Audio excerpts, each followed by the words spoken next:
Think about it.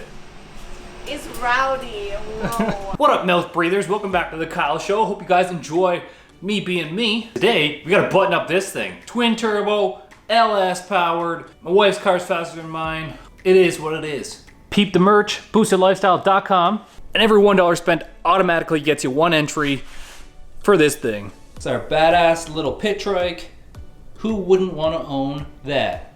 You're gonna wear a silly looking shirt anyway, so you might as well go to boostedlifestyle.com and wear my silly looking shirt. Thanks for supporting the channel. Let's get into it. Now first off, these silly fittings accept a 45-degree taper 3/8 thingamajiggy.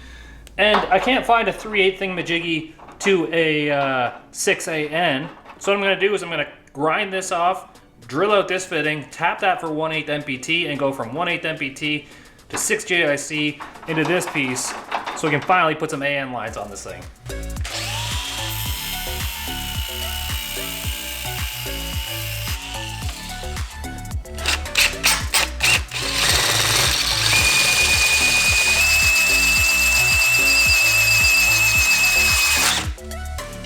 Now yes, the 1/8 is actually smaller than the 6 JIC. If you look in this side, that hole's bigger, and you look in this side, that hole's smaller. So we're gonna drill out this side because it doesn't have to be super high pressure to match this side, and then we won't disrupt the flow. The flow. My camera battery has 69 minutes left.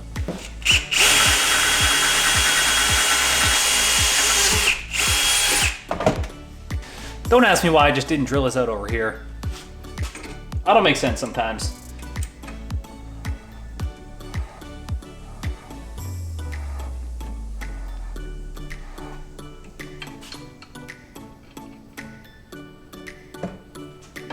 And that's how you janky something together. Feel free to use that tip. 2 jank fittings coming right up.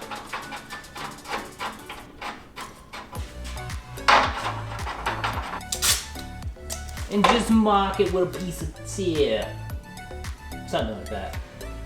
That's pretty close. Nice. And you know what? Just one blue and red fitting to kick it back old school. Remember when these were like the only fittings? You probably don't, you're too young. There we go. Done and done. Just tie them up now. And now our intercooler can go back in place. On the front side this time, so we don't have to cut the bracket off. Just gotta cut out the bumper a little bit here to try and make it fit, and I'm gonna put this on so none of the fiberglassies like get in my mouth. Bam! Fits up here, but the bottom side needs to be trimmed for the intercooler. I think.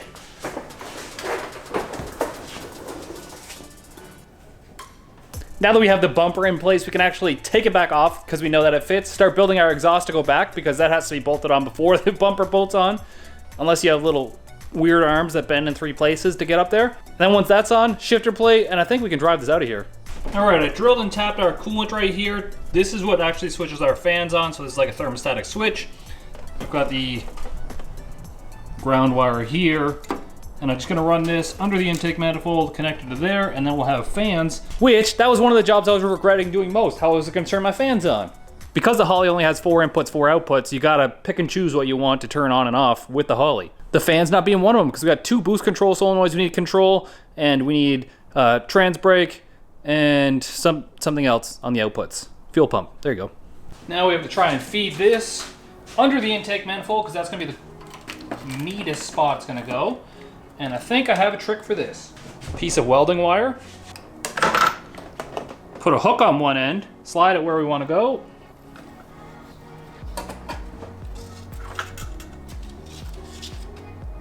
Oh Lord. Oh Lord, he thick. Now we can finally work on the exhaust. Brum brum. It's gonna make cool noises. It's gonna be straight piped. Like your mom. Some days, I'll admit, I have no idea what I'm doing. But we're trying to go from here, down through the K-member, through there somewhere, in there, and then down, at least to the firewall, and just dump to the ground for now. We did buy a full catback exhaust for it, a 2.5 inch. The only problem is, where it goes up and over the rear axle is exactly where I put the fuel pumps. I had no other place to put them, and that's the only place we could put them. And I didn't take into account putting exhaust there. So we're gonna start by pie cutting a bunch of this 3 inch, just to make some angles.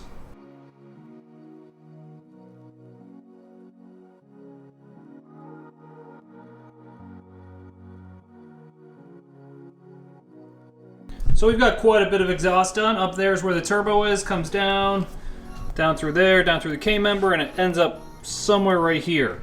There's a lot of weight now to be hanging off the turbo, so what I'm going to do is I'm going to utilize this hole right here, and I'm going to drill a second hole, but we're going to put an exhaust hanger on the inside in here just to help support some weight. So got to drill this out, put the hanger on, tack weld it in place. Oh yeah, and we'll be using Rivy nuts, and they'll work this time because Gina's not here. They only work when she's not here. Whenever she's here, they don't work. Squeeze.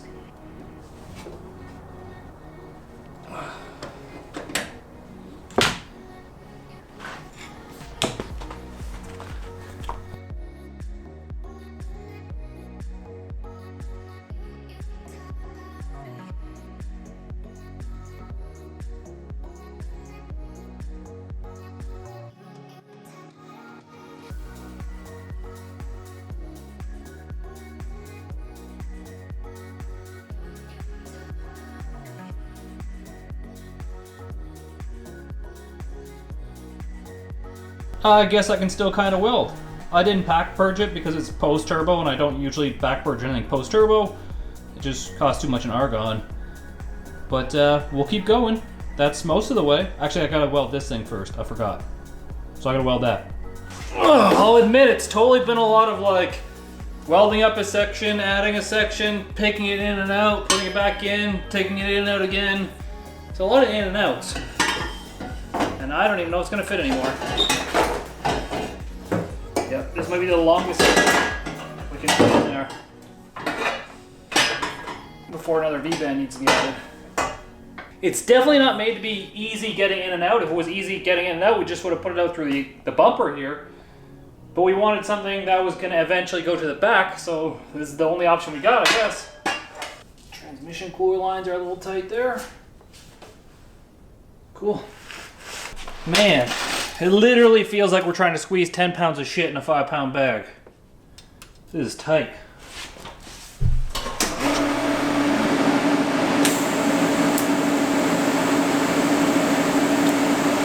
Okay, here's downpipe number 2 started. Now, first thing tomorrow morning, I'm actually gonna weld this thing up along with the other piece that comes from the turbo to this V-band. The reason being is I don't wanna leave too many sections unwelded because when you weld a section, it actually shrinks. It's not much, but it does shrink. So when you're trying to work around things like I'm trying to work around in this engine bay, you don't have much room. So if you start adding pieces like this and you add another 2 feet on here with 4 or 5 more welds on the end of it, once you weld everything up, you might be out 1/2 inch on the end compared to where you wanted to be when you tack welded it all together. So it's really critical that you weld it all together periodically so you don't run into issues where you weld it all at once and it shrinks and it doesn't fit anymore.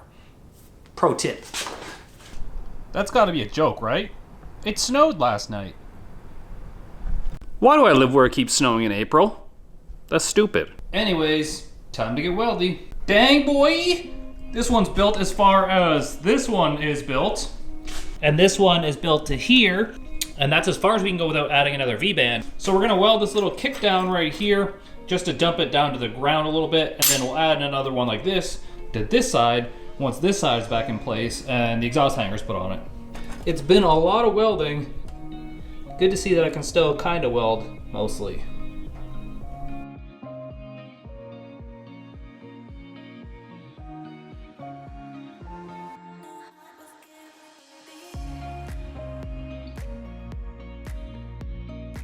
Now that the exhaust is back in place, we're gonna attempt to put our inner fender back in, and I really hope it fits because having inner fender is gonna be really nice. Looks like it's gonna fit mostly. Maybe some trimming right here where the rod is.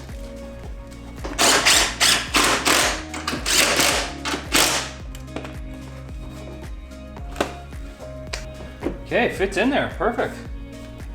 Nice and tucked up in there, sneaks down through the K-member, and it dumps right there.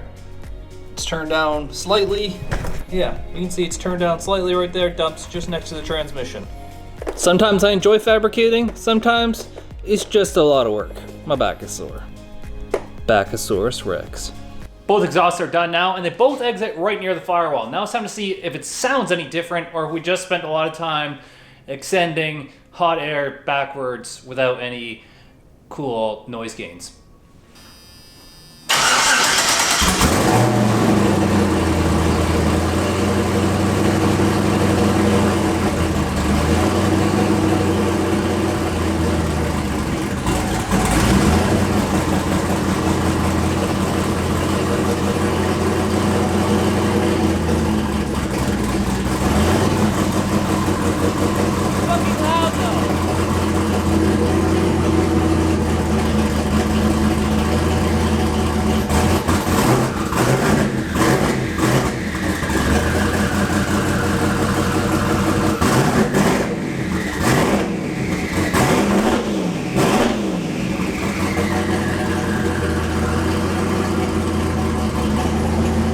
Can you see the snow outside? It's bullshit. Down pipes to firewall. Oh yeah, we did this, the transcooler lines too. We also wired in the cooling fans. The shifter cable's in place. Now we just need boost clamps and the rear shock brackets. Not too bad, right? And we need a shifter mount. I'm actually gonna run inside, see how the wife's doing with her body paint. I'll show you a little clip here. And I gotta massage my back because all that bent over welding like a banana shaped fuck's got it all sore right now. So if you watch me when I sit down, I'm like this. I weld like this. I look like the hunchback of Notre back.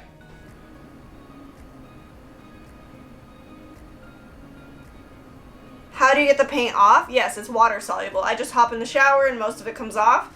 And then I give it a little scrub and then it all comes off.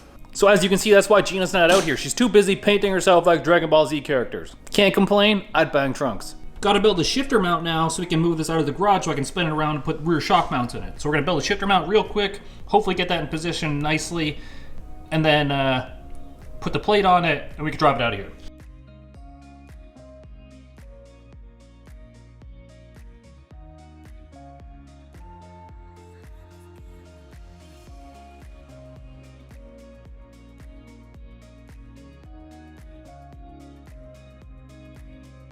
We're going to attempt the same lame-ass technique as before. We put down a bunch of tape, cut the tape out, put it on a piece of metal, cut that piece of metal out. Simple, but for hack jobs like me. All right, we'll cut this out. I do have a plasma cutter, a small one. It's just a real pain in the ass to set up, so I never set it up. So I'm just gonna use the grinder app to cut this. Yeah, not the grinder app.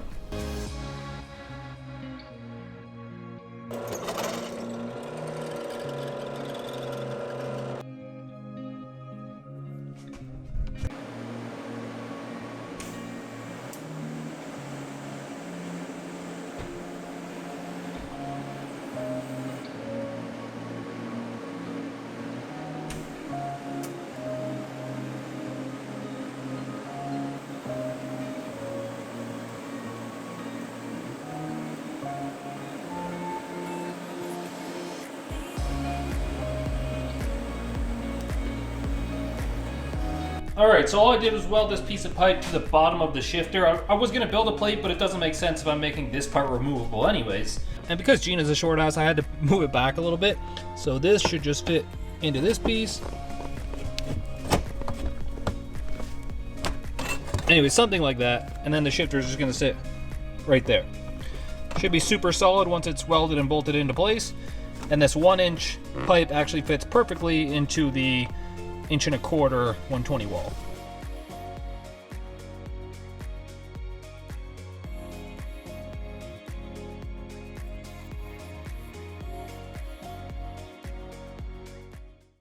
Sit in there, see if that's in a good spot, that shifter. I'm trying to get in without like flashing it. See, it's not in a good spot. Right. Yeah, we need to fix that. Is it too far back? You tilted it in, didn't you, a little bit? A little tiny bit. How do I... Oh, and you just pull it back? Yep.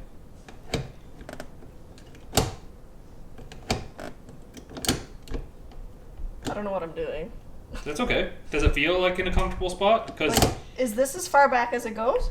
pull the trigger, the handle, and then pull it back more. There you go. That's as far back as it goes. Shift the shifter itself. There you go. That's park. Park, and then what? So park.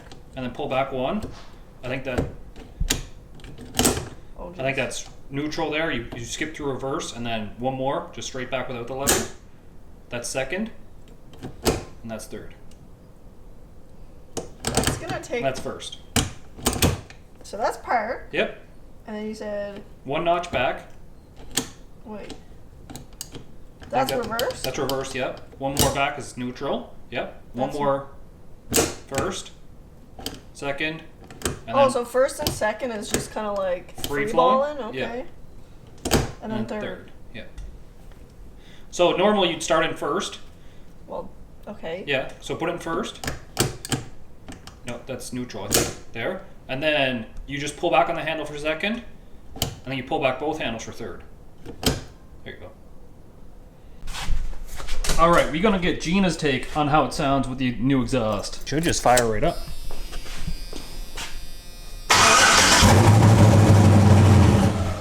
Oh, it was a gear? Yep. I forgot I moved it into reverse on the cable. So good thing it shut off, because that would've went through the garage door. Wasn't there something behind it or no? Yeah, the cart. Oh, jeez. I'll hook up the shifter cable before I show you next time. Okay, so, I mean, that brief moment. Sounded real good, didn't it? Really good, yeah. Exciting. I had the shifter cable put in, and it's not in reverse now. I have it set up. It's in park. So we're going to try and fire this thing up again, pull it out of the garage, see if we can get this thing up to temperature, see if the fan kicks on, do all our running checks, and then back it in so we can do the struts in the back. Yeah.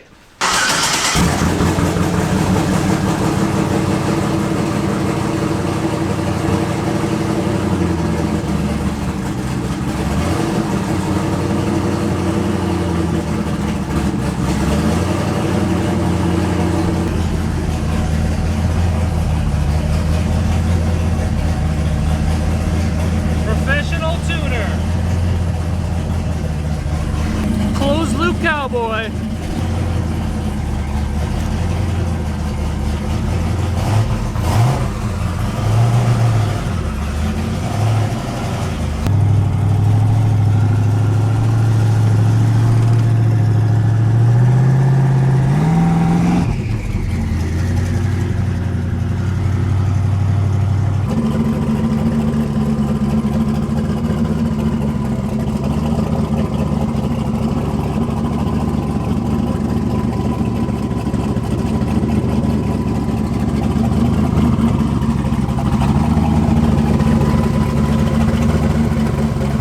It just sounds nasty.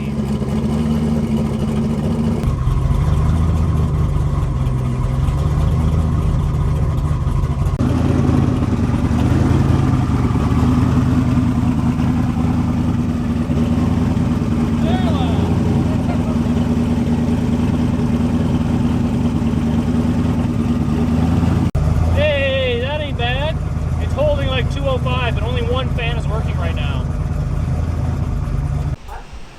What'd you think about it? It's rowdy. Whoa. I came outside because I could hear it from inside. I was in trying to get ready and I was like, well, the car started. Yeah, for the record, it's like 5:30 p.m. and you was in a onesie. I don't care. Listen, I had a long body paint day yesterday. Today's my chill day. The bumper does look kind of crooked. Yeah, but like you see it here, like Yeah. there, but then I think it's also like crooked to the frame in the front. Like It looks a little crooked to the frame in the front. like, Like that here, side needs to come up a little bit. this side here. Yeah. But then it'll be off here, so will it not? Maybe something's bent a little bit there. This did you? I did, yeah. I could tell. I was just wondering if you could put like a. I guess you probably don't want to put a mesh there. No, not really. It would look prettier, but. It's super sleeper though, because look at it. You can barely tell that there's an intercooler in there. Like most people won't know that's an intercooler. I wouldn't. And I thought about drilling holes in the bumper, that steel part, but it actually, there's like a gap in the bumper here that air can actually flow up behind the bumper to go up in there. So I think we'll be okay. We'll monitor our intake air temperature sensor and But I'm so so excited to get this thing on the road. You've been doing so much hard work. I know, there's a couple tweaks with it I have to do. It didn't exactly want to go in reverse when I went over there, but I didn't add any more fluid from when we added the transcooler. So it had to fill the lines and the transcooler, which I think made it low enough that it was just slipping a little bit. You humping it? You didn't see that at all. So yeah, I put it backwards in here so we can build some shock brackets in the back. We got a car meet to go to. We're not going to take it though, it's not registered. No. I did have a little bit of rush on to try and get this done. That's why I've been working so hard on it the last couple days here. It's not going to make it the way it sits. Might as well do it right and not mess anything up. I still have some wires to do, the brackets in the back. So we'll catch you guys in the next video. Remember, only 15 days left. May 15th is the last day you can enter to win the trike. Peace easy. Get that V. BoostedLifestyle.com. All the merch. Right? All the merch. Peace!